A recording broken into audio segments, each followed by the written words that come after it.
Hello, and welcome to the Guilbault Girls Show, where you will have the opportunity to hear from mothers, fathers, siblings, and individuals themselves about their journey of living with a disability. I know, it's called Guilbault Girls, but we have a bonus for you as we get the Guilbault boys to interview some of the dads and siblings and get their perspectives too. We'll also have special guests from time to time to share the many resources that are available to those living with a disability and their families. So get ready to laugh, smile, cry, maybe even get a little angry when you hear some of these stories of their day-to-day struggles. But let's not forget their many triumphs. As they say, it takes a village.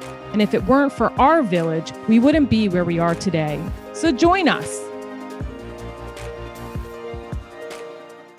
Hello, and welcome back to the Guilbault Girls, another episode. I know, I always say it's called the Guilbault Girls, but I did promise you that I would now and again have some guests on our show, which is my husband, Jesse. Jesse, say hi. Hello. So we wanted to do a joint episode with friends of ours. So we can touch on just our different experiences and get the dad's take, because so many times I feel like the dads kind of get left out and aren't as heard as much. Whether that's on school level, whether that's on friend level, I don't know. I just feel like we need to bring out the opinions and share resources and stories of the fathers. So welcome, Kim and Ryan. Thank you for being on. I wanted to ask you guys, first and foremost, tell us a little bit about your family dynamic, how many kids you have, what ages they are, and what your daughter's diagnosis is. Okay, we have two daughters, Ellianna, who is 16, and Faith, who's 13. We've been married, it'll be 18 years coming up this July. And Ellianna is our daughter who has cerebral palsy. And, so that's been our lives navigating that, up to this point. And I actually, we were interviewing Billy from Billy Footwear earlier, and we were talking about the documentary, and he was asking about the girls, that part where they were sitting on the couch and having the interviews with one another. And I was telling him how we met. So for anybody that would like to know, Ryan actually teaches and is a special ed teacher at Face Old Middle School. But I had joined Faith into a acting class, which was supposed to be for beginners, which it really wasn't. But we walked in, and Ellie's sitting there, and then all of a sudden Ryan said hi to Faith and said, "How you doing?" And I'm like, and then we went to go to the bathroom. I'm like, who was that? And then lo and behold, we all became friends, and fast forward a little bit. So that's kind of how we know each other. So tell me, how did you discover that Ellie had a disability, and how did it make you feel? So was it when you had, like with Faith, when I had her, she was in the hospital for 2 weeks, and they said, okay, she has periventricular leukomalacia, and she has an 85% chance of having cerebral palsy, and within 6 months she was diagnosed. So kind of what was your start and beginning, and how you found out, and how did it make you feel? Well, it wasn't something we found out necessarily. It happened. So we knew from the get-go that there was going to be complications. I thought I was ready to have my baby, had a perfectly healthy pregnancy, all went smoothly. Had a little bleeding, thought, okay, it's time. She was full term. Went to the hospital, and everything was fine. They were actually saying I wasn't far enough along. They were going to send me home. But they said, we'll monitor you for a couple more minutes and just see how things go. But you probably can go back home. You don't want to be at the hospital this long. You're really not advanced far enough along to have the baby. So in that few minutes, all of a sudden there was just a flurry of nurses and doctors. And this just, it was palpable, the concern in the room. And I couldn't understand, because I thought we were going home, and all of a sudden they're shifting monitors around my belly, trying to find a heartbeat. Like, I guess, maybe the initial thought was just like they lost it somehow, something shifted, but they could no longer find a heartbeat. So I went from going to be, go home, wait a little bit longer, get a little further along, to we can't find this baby's heartbeat. So from that point on, I'm rushed into a crash cesarean. So I didn't even know what that was, but it's a cesarean section for to deliver a baby who had no heartbeat. And I'm just being wheeled back into an OR. I can't even comprehend what's happening, and they put me under, fully anesthetized me, which in retrospect, I'm so glad for, because I'm glad I didn't have to see her come out dead and then working on her. So I was spared that.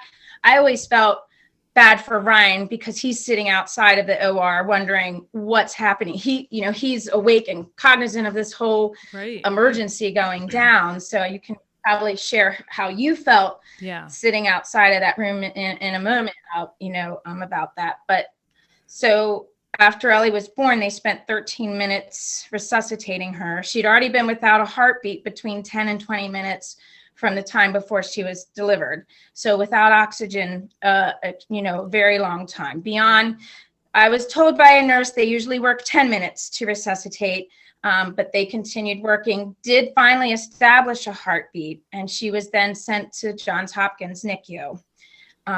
And, was in the most critical bed in the Hopkins NICU. And so to fast forward a little bit, we would attend, parent meetings about her progress. And it's a very long story, but no. And take your time. They told us, she had, okay.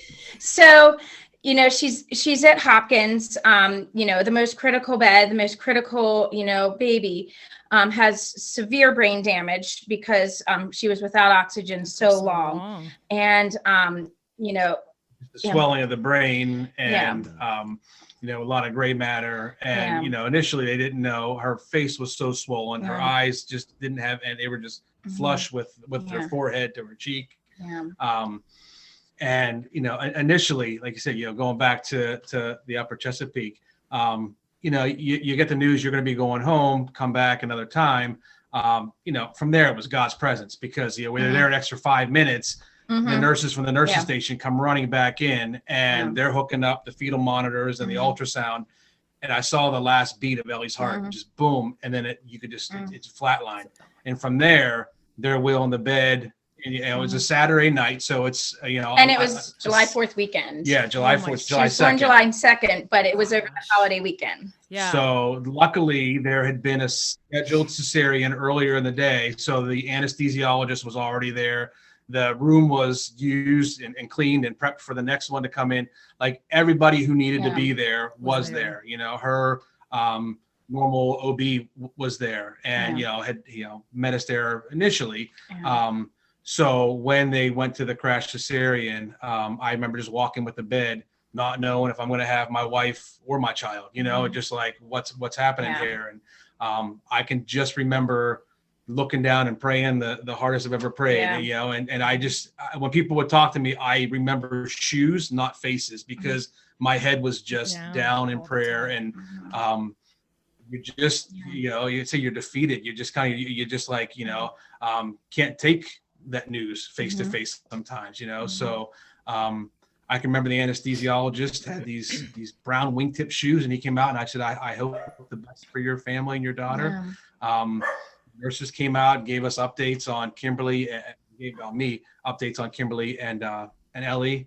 And then they were saying, they called Hopkins to transport her down to Hopkins. And, the Hopkins came up with an ambulance and not the medevac, because from what I was told later, they didn't think that she would survive the transport. So they didn't send a helicopter because they didn't think that she was going to make it long. And there was some controversy because Hopkins felt Upper Chesapeake spent too long trying to resuscitate her and felt that she should have just been called a time of death after 10 minutes. But, Upper Chesapeake didn't give up on her and just kept working. And so they had to take her at this point. And, when you sit in a family meeting room with the nurses, the neonatologists, the doctors, and they're telling you if your child survives, she's going to have profound disabilities. She may not hear, she may not see, may not, have any cognition really. I mean, just profoundly disabled. And I remember just sitting there thinking, I just pray she has enough there that she knows she's loved, no matter what. If she's deaf or blind or can't walk, just let there be enough there to know that she's a loved child and she feels love. So that was never, it was never a, oh, wow, we think our child might have a disability. It was, our child is profound from the start, and anything, every day is a new day, and where will she go? We don't know. But it was never this, do you think our child has some delays? No. It was, right. Global neurologic devastation is what they said. You couldn't speak. We've done, our families, Kimberly was still in the hospital up here, so she obviously couldn't go down for the first couple of days. Right. But Ellie was born at 7:44 at night. We get down to Hopkins at 1 a.m. because it's, they need time to get up here and then get down there and get her stabilized and get her, you can't talk around. There's no stimulation at all around the child. Yeah, I tried to touch her when I finally got to see, and they're like, don't touch her. Nope. That could further her brain damage. I couldn't even, because there could be no movement or stimulation. And one memory that is so seared in my memory is that when I was laying in the hospital bed, and they told me, oh, you had a girl, because we didn't find out the sex priorhand. And I remember I was so groggy coming in out of anesthesia, and I'm like, oh, she's okay. She's okay. And everyone was so mournful looking. And I realized I was like, oh, this is really bad. And the driver of the ambulance to the NICU transport, his face was so somber. And I just remember seeing his face and how sad it was. And I thought, this is really, really serious. Because it was like, I couldn't even describe how shocked we were by everything. And it was just, so it was like, to answer the question, it was not discovering if she would have a disability. Right, it was just, right away. Where will she go from here? So how long was it before you got to actually take her out and hold her? Oh, it was 5 days. 5 days. And holding her meant that's the first time that she had her first bowel movement. So me holding her was lifting her up on the table so that the nurse could change her.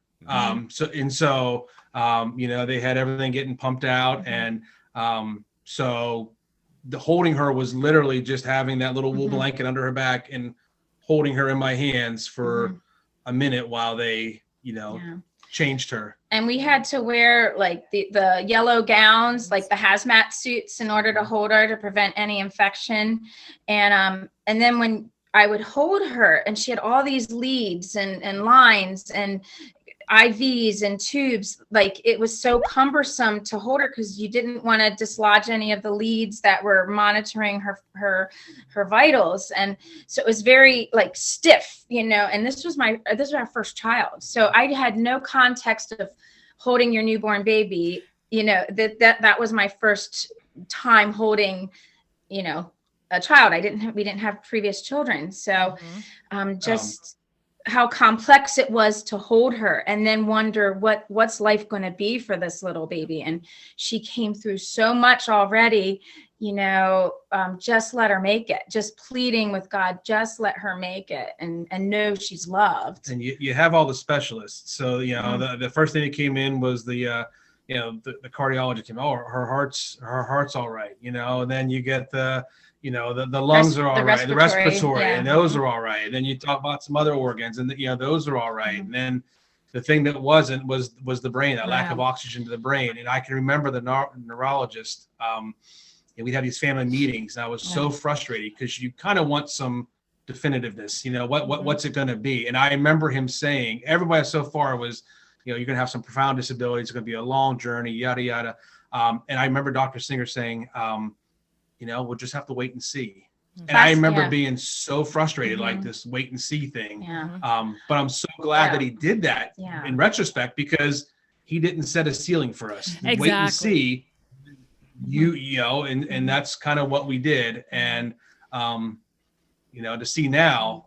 He used the term plasticity. The brain's ability to create new neural pathways. So that to me was a glimmer of hope.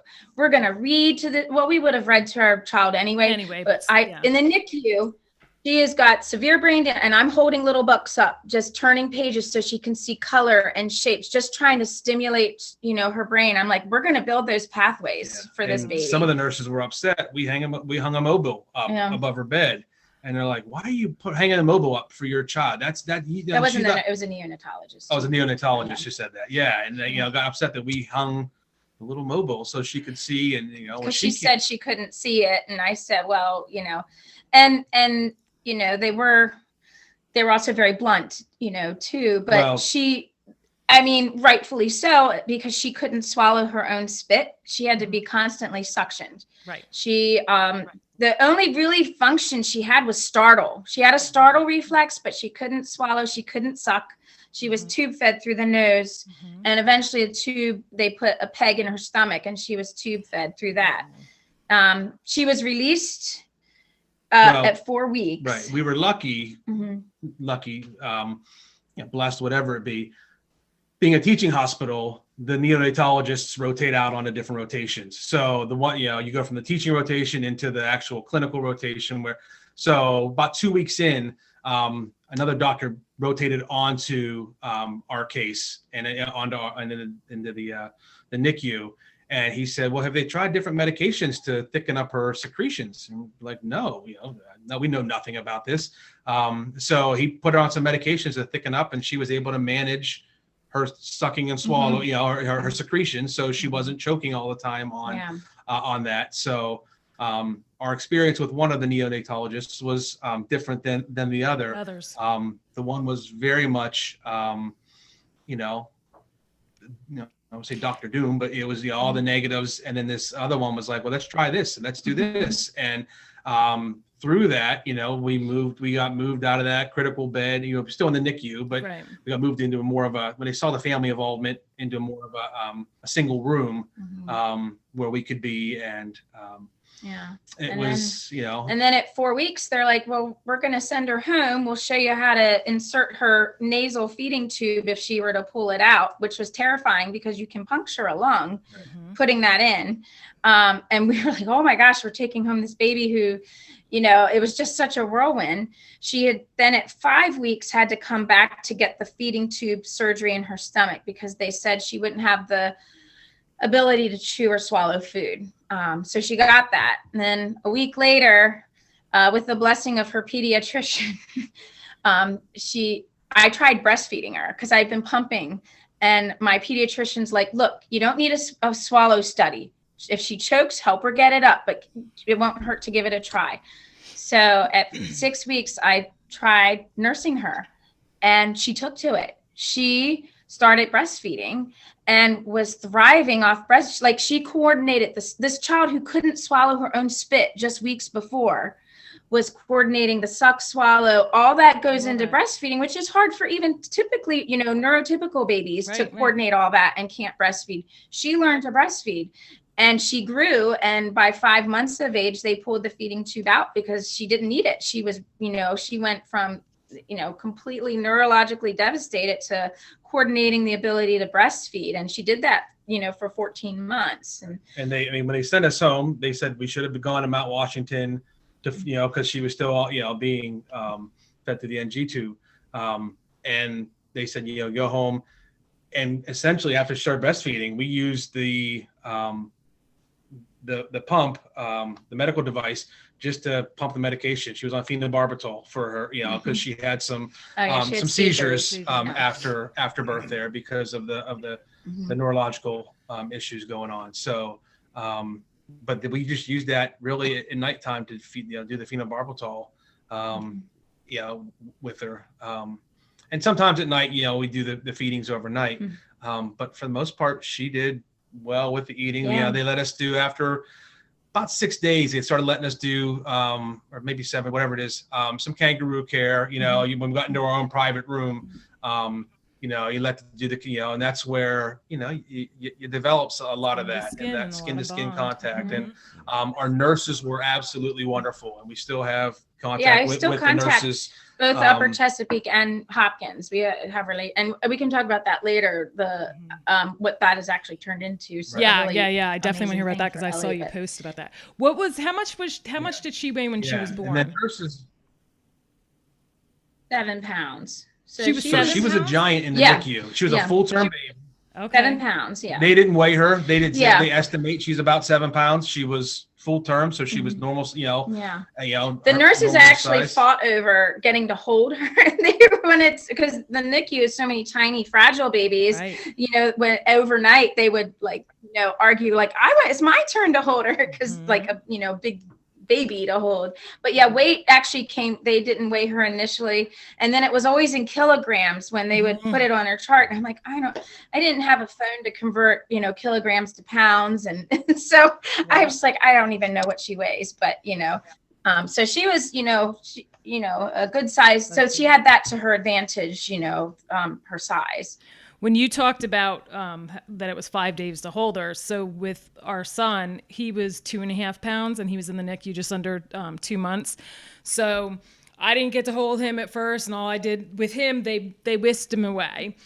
With her, at least I got to put my hand in the incubator and touch her hand. But with him, it was three days before. I think because you held him 3 days. I got to hold him at 3 days old, but you weren't in the hospital. You were working. So it was 5 days for him. For me.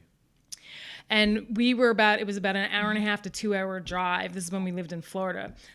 So down to St. Pete, into All Children's. And so basically I would go in the morning and then get back. And then he would go down for the nighttime feeding and stuff. And when you talk about the hanging the mobile, it's it seems like a totally different experience. But then again, you already had that diagnosis of, but still, even so, they may not see it, but they can hear it and they know it. And I know you had commented in around Christmas time, I had posted a picture that we came in and the NICU nurses took it. And it was the very first bottle that he ever got because he had the feeding tube, and then we got to hold it in the syringe, and you hold it up as it goes down in, and then when he had his first bottle, the nurses actually saved that bottle and wrote, JD, his name and the date. It was when his first bottle was, and hung it up as a Christmas gift. So then we did the same thing for, with Faith too. So, but that kind of took me back. I completely that was really special. Yeah. And the Dr. Doom thing, because we said the exact same thing when they came in, and there was a lot of this is going to have this is bad, and that was Dr. Doom right there. But it's funny to hear, not funny, but that someone that same comparison, Dr. Doom came in and crushed some things on you. I think that the part of why I wanted. Go ahead. And the thing I say, and that's there was such definitive on her part that's what you're she was very adamant that this is what it's going to be. And if she gets out of this hospital, she's going to need to be in an institution. You're not going to be able to go to the bathroom and leave her alone because she's going to choke on her. And then a week later, they're talking about discharging and what's our discharge plan. It was a whirlwind. And it was and it's scary as heck because here you are with all of this going in your head going, how am I going to care for this child? But it came and it was beautiful. And I think, we made a comment to the nurse that, the nurses were with Ellie 24/7. The nurses were there for the ins, the outs, the goods, the bads. They were there when all of the attendings and all of the different students were there doing their assessments, and they saw her reactions. The doctor's reading it on a chart, doing a quick 3-minute assessment and kind of synthesizing what's going on. But the nurses were like, well, this is what we saw. Yep. Yeah. Yep. I think another reason why I know this too, that. No, go ahead. Oh, just saying, you hold on just the slightest little hope, the slightest little, hope. You would cling to it out of, just this desperate clinging to just the slightest. Oh, Ellie turned her head today. She turned her head. She made a little whimper today. Everything was just amplified, when there was some iota of progress. Yep. I think one of the reasons too why I wanted to start this show is to share stories like this too, because and I said in my trailer part how, when having a child with a disability and you get these, diagnoses and, you feel scared and alone and like what, the what ifs and the what, what's going to happen. And, and I really learned a lot through the people that have gone before me. So just sharing these stories, hopefully will help others be like, there is light at the end of this, you're going to have your ups, you're going to have your downs, but, just keep going, you can do it, but just bringing, I guess, hope to people. And then with and that's kind of where, go ahead. I was just going to say the same thing with you. And one of the special educators who Faith had at Southampton went through it a few years after we went through it. And like you said, the fact that I could be there and kind of navigate, help them talk through, and Kimberly as well, some of those things, hey, this is what you can expect, and just being there for them to listen, or as a resource or whatever else.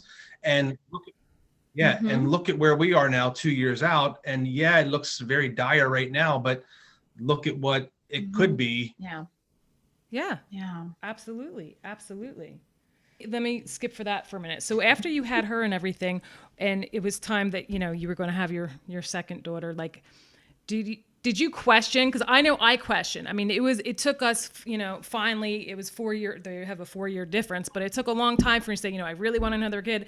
They always say, every pregnancy is different. Like, how did you guys go about wanting to have another child? And, how were your fears? Because I know I was scared, or did they even say this, was this something rare that happened with Ellie, or could this repeat itself, or? Yeah. My doctor didn't think it was something that would repeat itself. It was, for lack of a better word, like a fluke type thing, very serious fluke, but we didn't anticipate that happening. We had trouble conceiving our daughter Faith because, I think honestly in my heart, I was just still reeling from anxiety, and, Ellie still wasn't walking yet. And, she made tremendous progress. And I can share more about that, later. She was doing remarkably well, but there still were concerns.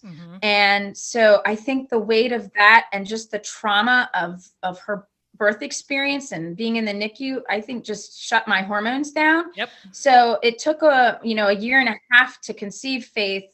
But I felt incredible peace that everything would be okay with her. And I felt that, it wouldn't happen again. And I was closely monitored. But then we had a terrible fright in Faith. When I was pregnant with Faith, we had the typical, 17 weeks, you have that big 20, big sonogram, like where you can find out the sex. We didn't, again, we wanted to be surprised.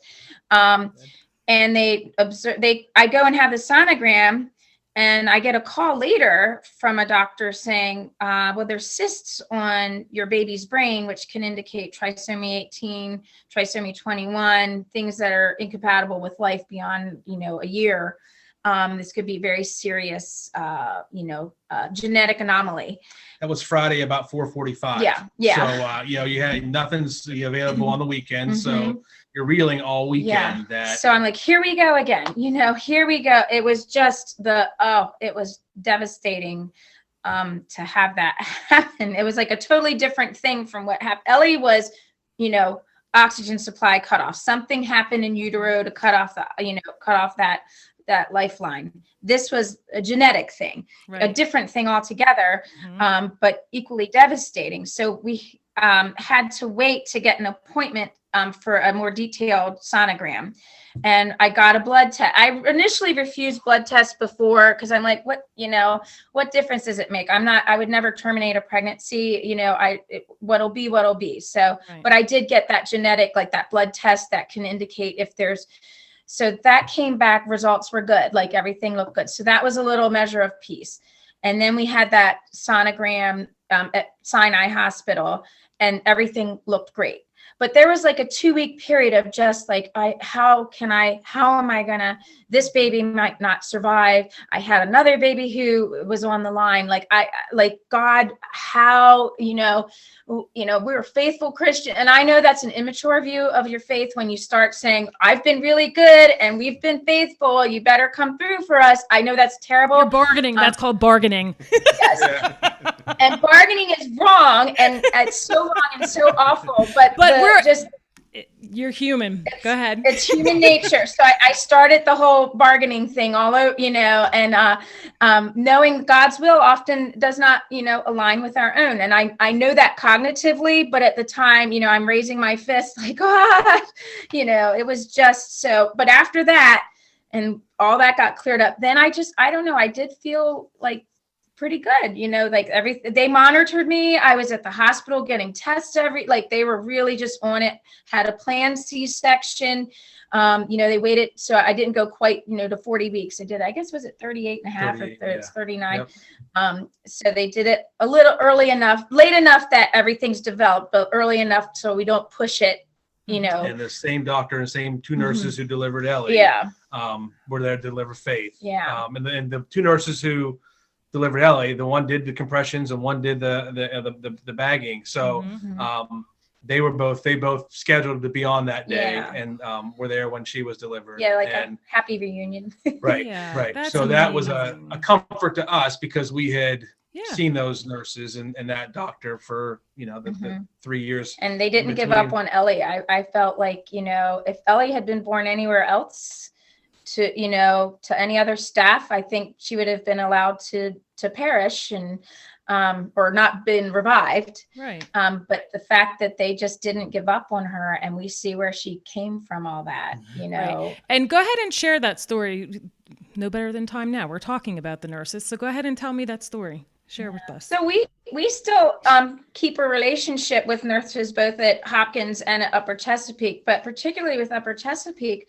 One of the nurses who was there, and helped with Ellie's delivery, has just always been touched by Ellie's case. It's just been something that's just been really, I'm trying to kind of I would say the highlight or the peak of her career, where she has felt probably the most, I don't know, edified in her career, and to just have such a critical baby, such a hopeless case at the time. And I'll say something about that a little later, a hopeless case thing. Her alma mater is Salisbury University. So she established a scholarship for a college nursing student. And it's in Ellianna's name. So she can share Ellianna's story to the nurse who I'm getting goosebumps. I know, I'm like, too. Look, you can see them, and my hair sticking up. He's like trying to hold back tears and stuff. Go ahead. He's like, why are you having me on these podcasts and YouTube shows? Because you guys are very important. All right, go ahead. I got to get some tissues. Go ahead. Yeah, just she, established a scholarship in Ellianna's honor, and it's, called the Andreen Scholarship, and it'll go to a nursing student, and her story will continue on, and it's a story of not giving up. Just keep trying, don't give up. And I remember in the NICU, one of the nurses who I've lost contact with, Nancy. Mm-hmm. She was so compassionate, and a true angel at Hopkins NICU. She was the first one to let me hold Ellie. And anyway, she said, whenever we have a hopeless case, we say, remember baby Andreen, remember baby girl Andreen when we have a hopeless case. So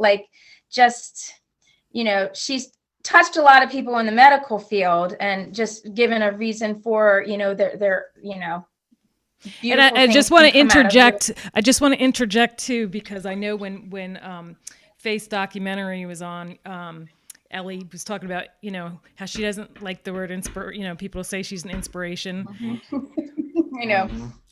But no, and that's true. She is, and Billy and I were touching on that too, and Faith, because you're an inspiration because, and that was the word that it just kept coming back to my mind was hope. You know what I mean? And just to see how hard they pushed through and don't give up, can inspire somebody. And if that can inspire someone, and I try to think of a different word that I could use other than inspiration, but I'm like, but there's no other word, because if you can lift somebody I agree. up. I use the word. Yeah, it's, she really is a gift from God, and everything happens for a reason. And that's what I remember a couple weeks after Ellie was born, and someone had sent us that the name meanings, and that's kind of what the meaning of Ellianna, which we didn't know at the time, means my God has answered. Oh my gosh. But we didn't know that.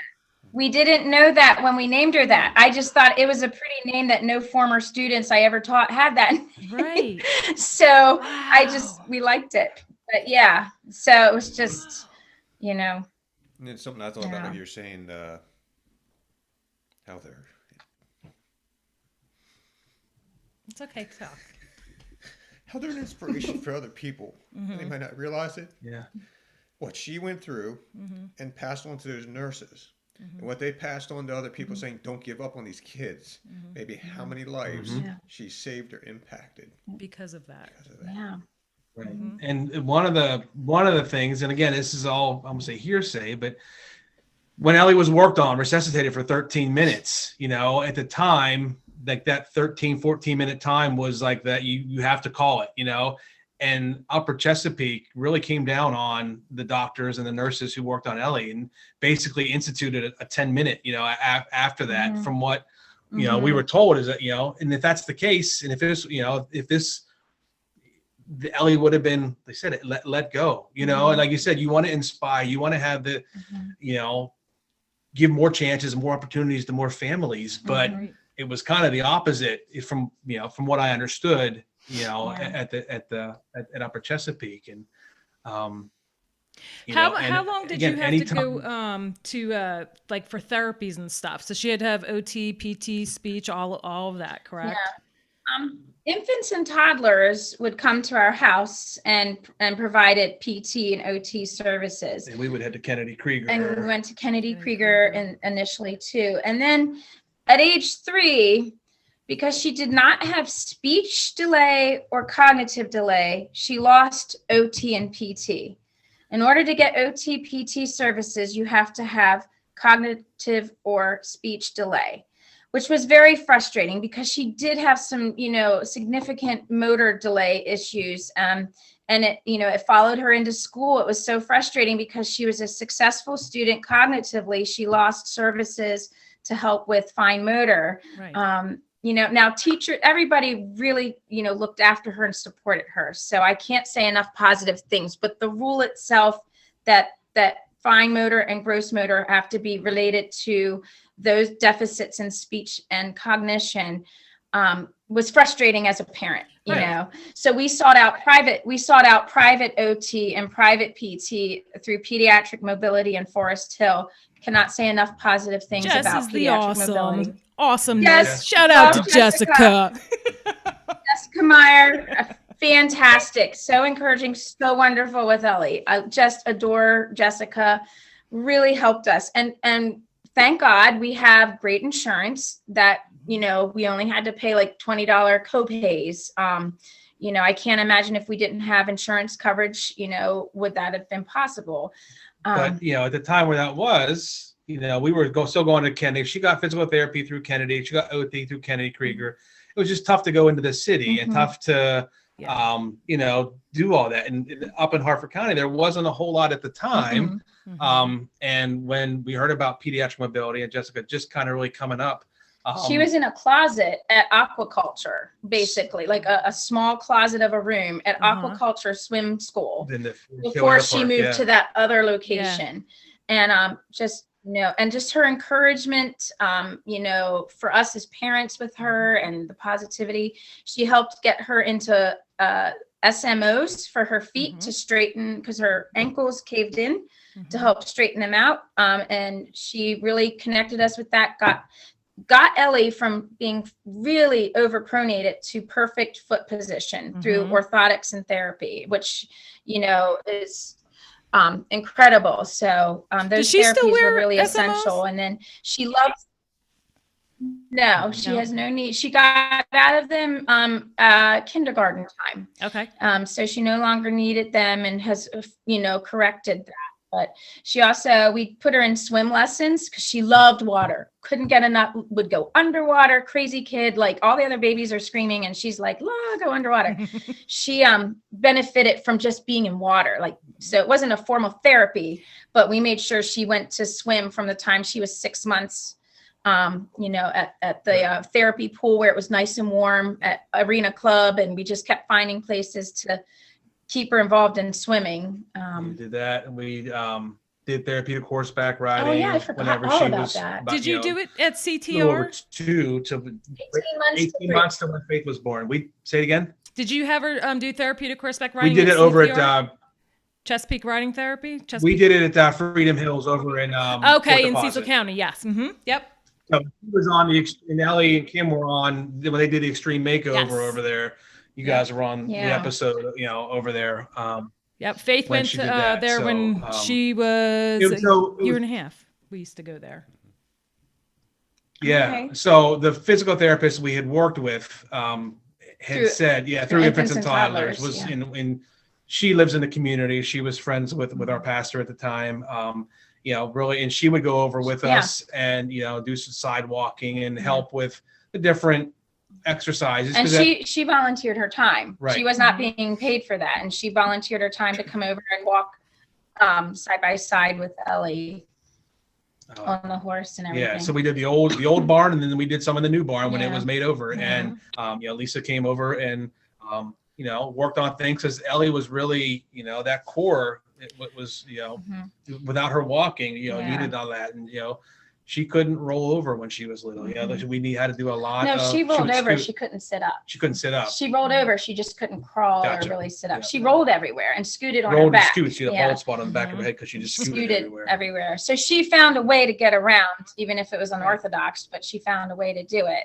But by 3, she began to walk and so forth. We also had her put her in dance class, and that, even though it's not therapy, was therapeutic for her to participate in dance classes. And Havre de Grace Dancers was fantastic at integrating her into their dance program and, you know, working with her and giving her an opportunity to dance with them. She still does dance with them. That's so awesome. She does so many things. Just share a little bit of the different things that she does. Because she how many instruments can she play? Okay. Well, she plays piano and trumpet, and she's working on ukulele now, but she plays piano in the Havre de Grace Jazz Ensemble, drum major of the marching band. So she conducts the marching band. She does stand-up paddle boarding, which is amazing because I can't stand on a paddle board, but Ellie can pop herself up on a paddle board. You know, the dance, she's involved with speech and debate team at school. Yeah, she's won several awards too. Golf team. She she won a Ben Carson scholarship, you know, for academic work, does a lot of community service activities too, plays music at church, very involved at church. So yeah, she's involved in a lot of activities, and she likes to be involved. She's never like, oh, do I have to do that? She's always, you know, she likes going for hikes. You know, here's this child who, you know, didn't walk till 3, didn't have a best prognosis at birth, and here she'll go, you know, hike 4 miles and not complain once, you know. And there's still the motor issues, and there's still the, you know, but, you know, we'll hike. You know, she has the hiking poles, and, you know, we'll go for walks, and she's learned to, you know, knows what her limits are and really even breaking through those limits sometimes. She likes to fish. She's a good little fisherman. She'll have a fish and not realize she has a fish. They're like, oh, you've got a fish, you know, and she gets excited reeling the fish in.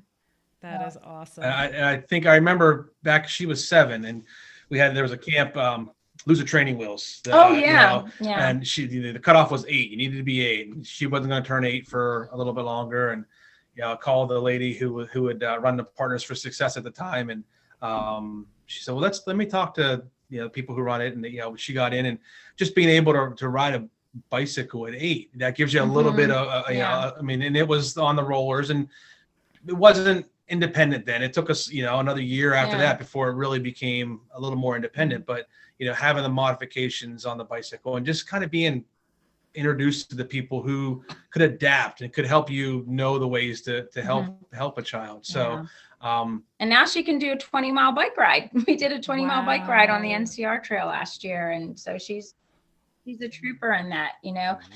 I mean, we've addressed her issues and needs with her disabilities, but at the same time, we've also been like, you have cerebral palsy, but it doesn't have you. And let's just go about our lives and live life and not say, oh, you have this problem, so you can't do this. But it's just, let's go live. You know, I'm not going to let this hold you back. Yes, you have it, but it's not consuming us. Exactly.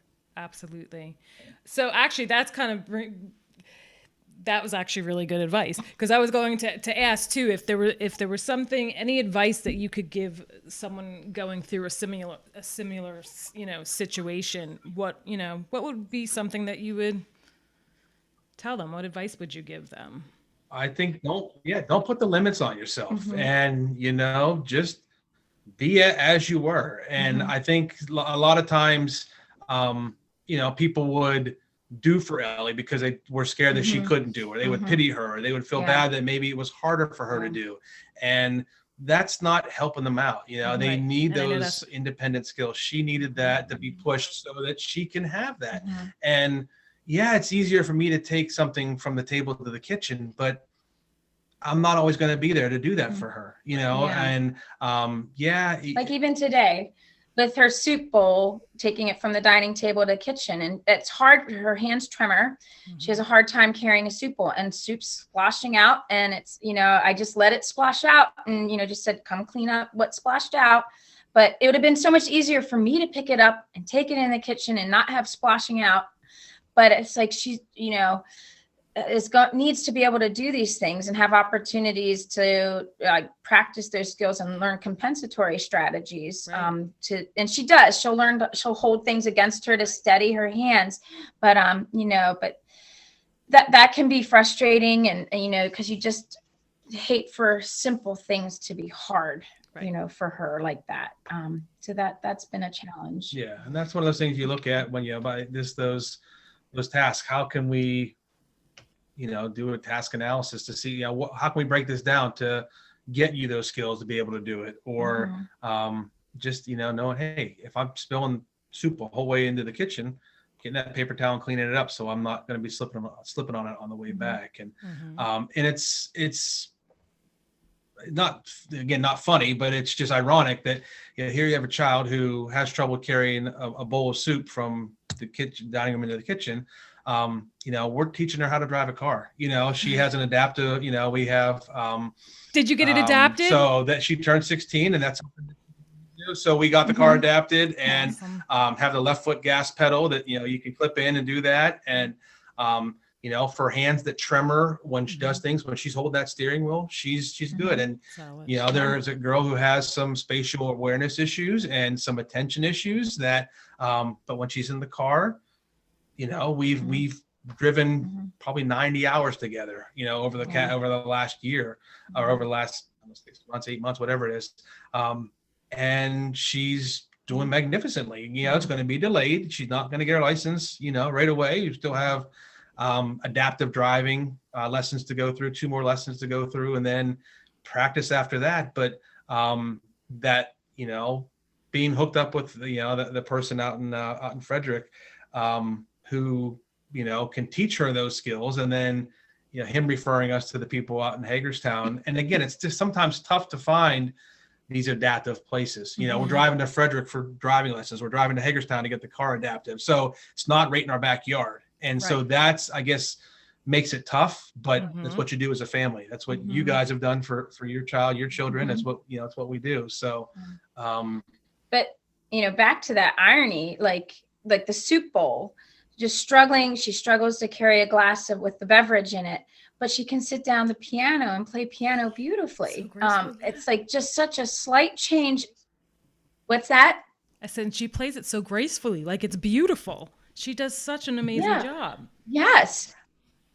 But if you saw her trying to pour something into a cup, it's painful. It's actually, because I'm mentally willing her hands to just settle and pour, and she's all over the place. And it's like, but yet she can sit down, and like just the brain, the workings of the brain, you know, it's like she has great higher level brain function, like does very well academically, AP classes, straight A's, but like will need just cues for basic things around the house, like just, and I'm like, Ellie, I shouldn't have to tell you this, you know, and then I beat myself up for being impatient. You know, I get frustrated that I lost my patience with her when it's like, I know she has some cognitive, you know, brain, you know, but it's hard, you know, it's hard. And you really question, you know, is this every parent go through this? Is it just us? Is this the disability? Is this who they would be anyway? Is this what a teenager is just like, you know? Like, they are. And I think we're so critical. Yeah, exactly. But I think from the get-go, we've all had to be so hypercritical of our children when you're looking for these littlest of growth, so these littlest of attributes. You don't get away from that, you know, so you still are always ultra critical.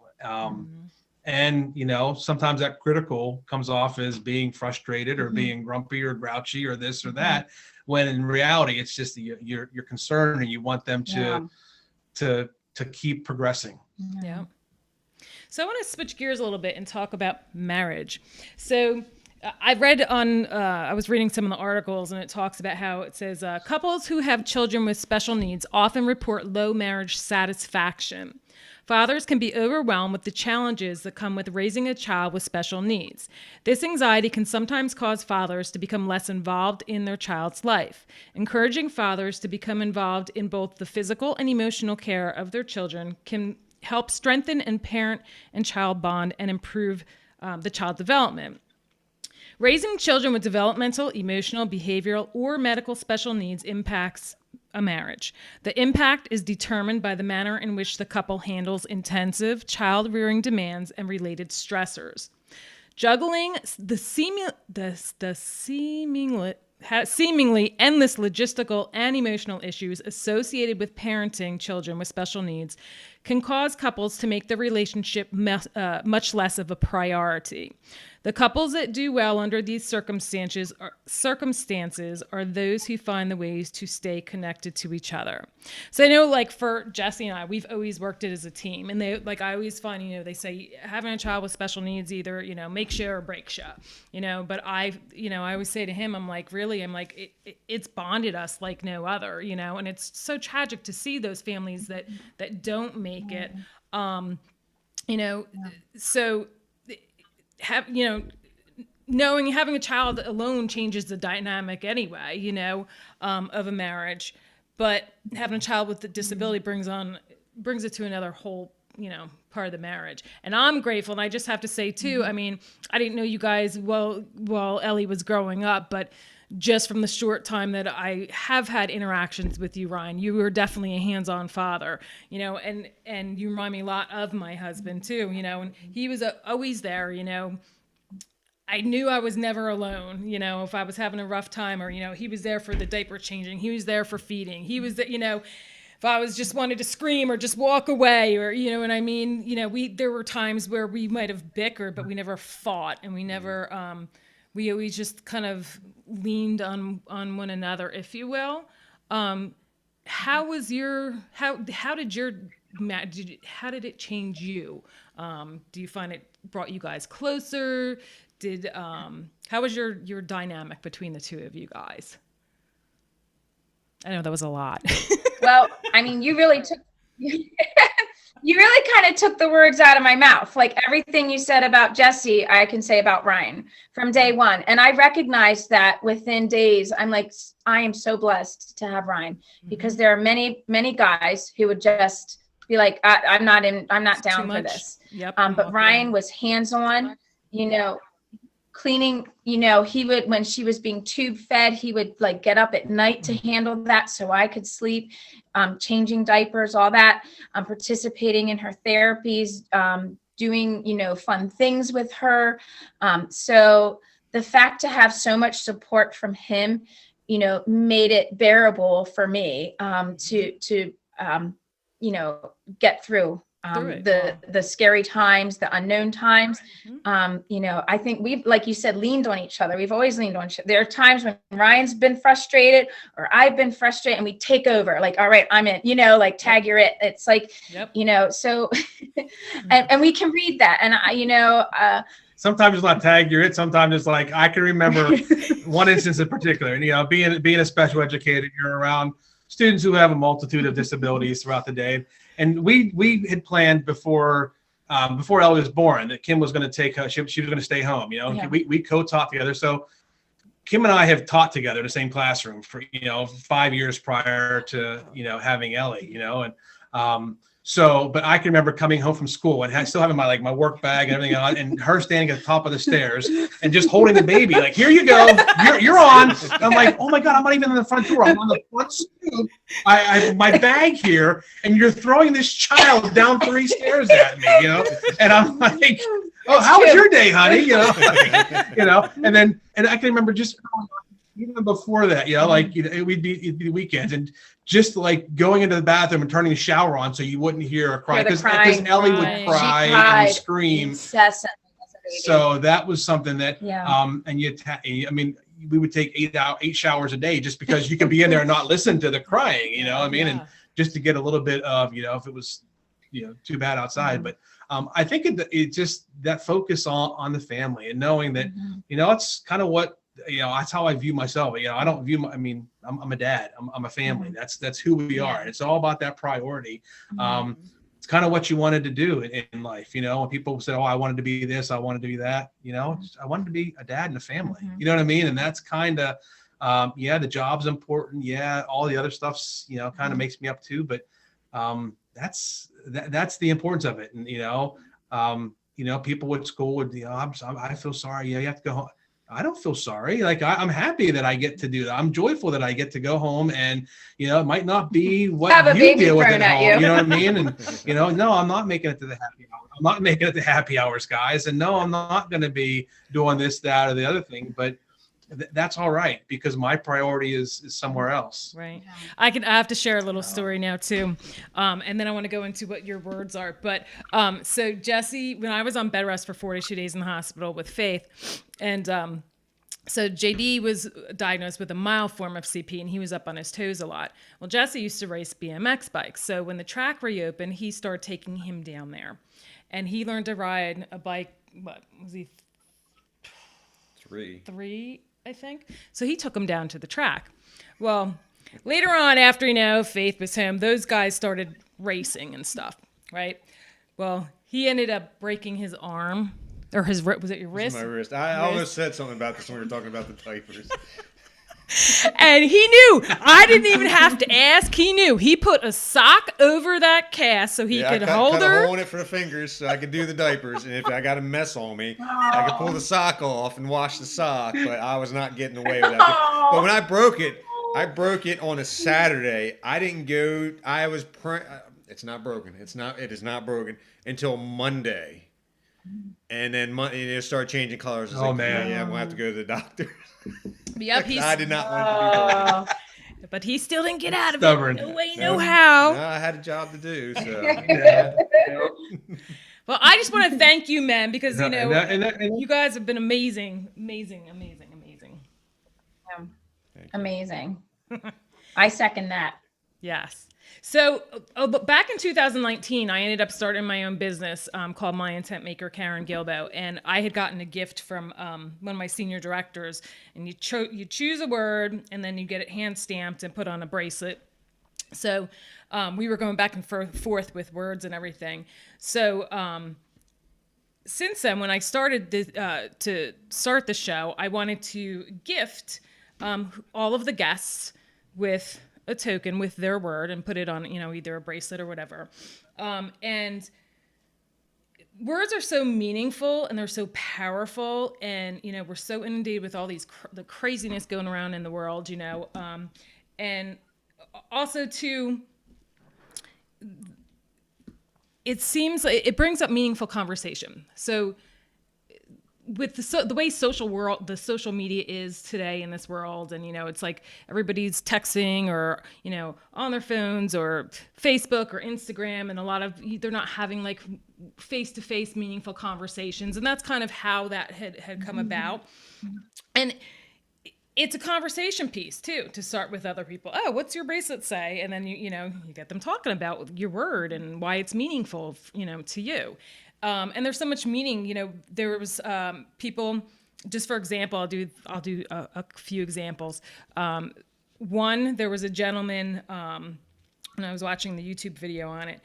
He chose the word. Oh my gosh! And now my mind is gonna totally go blank because he had a number like 7. He had a number, and the reason why was because he was 7 years sober. It can mean so many different things to different people. I wanted to either choose focus or enough, or you are enough. And he told me, he's like, I think you should choose focus because when you focus, you do amazing things. I'm like, oh. So I kept that word focus, and let me tell you, I put that bracelet on because I've been wanting to start a show like this for so long. I'm like, I need to focus. I need to get it up and going and off the ground. It can help so many people that want to listen. I rarely see any podcasts or YouTube shows, about this kind of stuff. So I said, I'm going for it. And Faith had chose Fearless. She wanted one, and she said that she chose Fearless because that's how she has to live every day for life to overcome her struggles. So I just think words are very important. So I had emailed you guys, so if you guys would share what words you chose and why. I chose grateful. There's so much to be grateful for, from having an involved dad and husband. Grateful for what progress Ellie made, just defying all what prognoses that we were faced with, and just grateful where she's going to go with that, because she's really passionate about disability advocacy. Mm-hmm. And she's going to go on to do a disability awareness and pride walk in July, I'd mentioned to you before. So at the time, there have been times, I'm not going to sugarcoat it. There have been times it's been, why us? Why did we have to go? Why did my child have to suffer? Why does she have to go through so much? And you start doing, the comparisons, and just, watching healthy children run across the playground that without a limp, and feeling a sense of longing and loss and grief of that. I have felt all those things, Mm-hmm. but I remind myself how grateful I am too of what she's doing, and her purpose is different. Her purpose isn't, to be the star athlete running across the playground, but she's going to bring awareness and compassion toward people with disabilities. And I really feel like, God planned her that way. And before but the week leading up to having Ellie, like, I would read out of my Bible every day, and I just happened to be reading the book of Acts, and then Ellie was born. A week later, I pick up my Bible again. I'm like, I did not seek out any particular scripture. I didn't look for anything of comfort.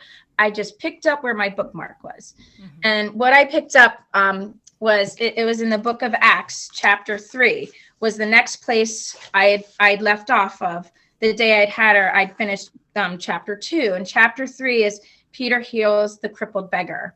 And it's about a beggar at the gate, and he was crippled out. If I could read. No, absolutely. Please do. Now a man crippled from birth was being carried to the temple gate called Beautiful, where he was put every day to beg from those going into the temple courts. When he saw Peter and John about to enter, he asked them for money. Peter looked straight at him, as did John. Then Peter said, "Look at us." So the man gave them his attention, expecting to get something from them. Then Peter said, "Silver or gold I do not have, but what I have I give you. In the name of Jesus Christ of Nazareth, walk." Taking him by the right hand, he helped him up, and instantly the man's feet and ankles became strong. He jumped to his feet and began to walk. Then he went with them into the temple courts, walking and jumping and praising God. When all the people saw him walking and praising God, they recognized him as the same man who used to sit begging at the temple gate. and they were filled with wonder and amazement at what had happened to him. So this is like just the place where I had left off and picked up. And I'm like, wow, there's a miracle for Ellie. And I felt God's tangible presence at that point, that she was going to be okay. Mm-hmm. And so I'm grateful for that. Are there times I'm like, I just wish it were easier and I didn't have to worry and fret? And absolutely. But I'm grateful for a higher purpose that she's called for. To do. And just, when I picked up right there, because they're being told our child may never walk, so I felt like it was such a coincidence, but it wasn't. Like God was told me, because I just picked the book of Acts at random. I just like, I'll just start here. And, it started earlier in the week. Yeah. So I'm just, my heart is grateful for all she has overcome, what she's going to do. And I try not to beat myself up too much. And I give myself some grace when I feel like I'm being ungrateful. Mm-hmm. Yeah. Well, I love That's that. Thank you for sharing that. I love that. And how about you, Ryan? Well, this has brought a little bit of contention in because, when you emailed last weekend and I was supposed to have a word like that night, I'm a little bit more delayed. I'm a little more, I want to go through. I'm looking through words. I'm like, yeah, I probably have 4 or 5 words before. What's the, I need to email Karen right now. So I'm like, oh my gosh, so. And that's so funny. Go ahead. I give her the word and she said today, I'm not sure that's going to fit on the circle. And I'm like, I got to get a new word. Come on now. That's why I was like, it's fine. Like, this is about a little bit of like, I'm always a little bit behind in what I need to do. But like when this is like, so finally when I gave her the word, I chose the word unconditional because there were a lot of words that kind of fit there. But it's that unconditional love that I had and Kimberly has for me, I have for her. Before we were married, before we, were married, before we had children, it's that unconditional love and putting each other first. And when you have a child, you put your child, that's just that unconditional love I have for my wife. She has for me, she has for our children, our community, and that's what God has for us, that unconditional love. And why, am I worthy of that? I think we're all worthy of each other's love. And I wish there was more of it. But it's that unconditional, and it's a lot of different methods. That unconditional love of however this turns out. You're gonna have my love. You're gonna have my friendship. My children are gonna have me for what I can do for them, what I can give them and provide for them. But I think it's more than just a word. It's the demonstration of that. You know what I mean? A lot of people can pick words, and they just are words. But when you can kind of live it, see it, those kind of things. And I remember just going through, and you looked at my search history there. Just, what words that describe, I'm like, and so I came across unconditional, and I'm like, that is a big word. But, and I'm a guy of little words. I don't use big words because I use them inappropriately all the time. Like, I think I'm a, You're doing better, huh? Yeah, I know. But I try to use the simple words as I can. But that one right there just kind of hit it on the head. And I'm like, I'm there. Yep. And that will fit because you can get 14 letters to a token. And guess what? It's 14 letters. So I just have to make sure I'm really close. I was like, all right, we got to get it.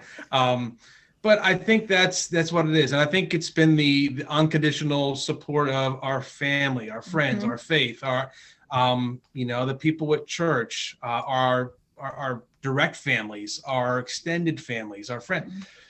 Everybody has been involved. Everybody has really, what can we do to help? And when you see that, not just around your own child, but, that it's just, we're all broken people, but we're all powerful people. We are all worthy of that. And having that unconditional love is important. And I think for where we are with our families, we wouldn't be here without that support of each other. You wouldn't be, doing these wonderful things with a podcast, and you and Jesse wouldn't be a great example without each other and without some of what we've gone through. Like Jesse said earlier, to give people hope, to give people those that light at the end of the tunnel, because it can be dark, and we've all had our dark days. You want to throw your hands up and just be like, all right, it is what it is, and this is where we level off, but you keep on climbing. Yeah. That's why I say it takes a village, and it's so true. And that was another thing. So if when I share these podcasts and the YouTube show, the best thing that you can do is just keep sharing away, get this out to as many people as you want to. But if folks want to support us on a higher level, I put together a fundraising page, and in any amount of donation that people make, I'm going to hand stamp the word village on it.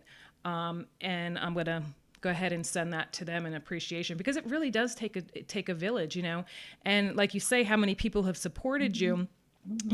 These people growing up, and everybody, between the therapies and the hospitals and everywhere else, they are your life. They are your village. They have poured into you. They have been there for you. They have lived this journey and supported this journey with you. So it's like, we'll be, and again, grateful. We're so grateful for those that have come up and have helped us. I talked to some of her therapists and stuff that when she was younger, and it doesn't matter, even if I haven't seen you in a while, you're still your family. Like we hold them close to our heart, because they really have helped us. Yeah. And really, you can see, if they weren't there and did what they did for our kids, they wouldn't be where they are. Even teachers, like Southampton has been, that was the best thing that ever happened to her when we moved here. You know what I mean? I can't even say enough about Southampton. Yeah. But it's awesome. So I'm going to go ahead and wrap it up. Jesse, did you have any last words? No, I just this was a wonderful conversation, and I know that you two ladies thanked us fathers, but I want to thank you guys as the backbone that you Absolutely. Have been through this. Not only the struggle, but the progress and the lives that we're living, and that you're here with us and to share this. Oh, thank you. Aw. Well, thank you. Yeah. And that, I don't know about you, Jesse, but Kimberly is our organizer. She is the one. She gave up her career. She raised Ellie when I was at work, and we did it together. But a lot of that fell on, and so when Ellie was in school or going to the book story times and seeing those other kids able to do something that your child couldn't do, I know it can be hurtful. It can be, but Ellie's where she is because of my wife, because of us, but a lot of because of what Kimberly did and gave up. And you're right. And I think we're able to be strong men because we have strong wives and strong women who were able to hold that down in times of storm and trouble. So I absolutely agree with that. Well, thank you. Well, on that note, thank you everybody for listening and watching. And please join us in another episode, because we're not done with the Andreen family. We are going to be interviewing their daughter, Ellie, and then also their daughter, Faith. So just stay tuned. And thanks again, everybody. Have a good night. Bye-bye. Thank you for joining us as we spread awareness through our personal stories and the many resources shared. You can help us by joining our village simply by sharing our show to the masses. If you would like to support the Guilbault Girls on another level, click on the link in the show notes to make a donation in any amount. Add your address and you'll receive a hand-stamped token with the word village on it in appreciation. Be sure to subscribe to our Guilbault Girls podcast and YouTube show, and don't forget to follow us on Facebook and Instagram at Guilbault Girls. Till next time.